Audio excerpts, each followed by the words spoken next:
আল্লাহকে ডাক দিয়ে বলেন, আল্লাহ গো, আমার মা তো কোনোদিন এইভাবে জিজ্ঞেস করে না, আজকে আমাকে প্রথমেই জিজ্ঞেস করলো আমি খাইছি কি খাই নাই। ওগো আল্লাহ, আমি যদি এখন বলি আমি খাই নাই, আমার মা ফট করে বলতে পারবে, আনাস রে তুই না মোহাম্মদ নবীর দরবার থেকে আসলি, নবীকে কি তোকে খাইতে দেয় নাই রে বেটা? ওগো আল্লাহ, আমার মা মহিলা মানুষ কি বলতে কি বলে ফেলবে।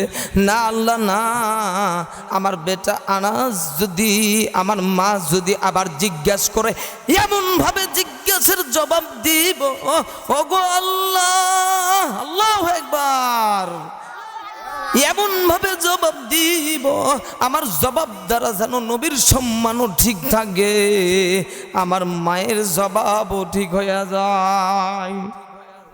আল্লাহু আকবার। চলবে কি চলবে না?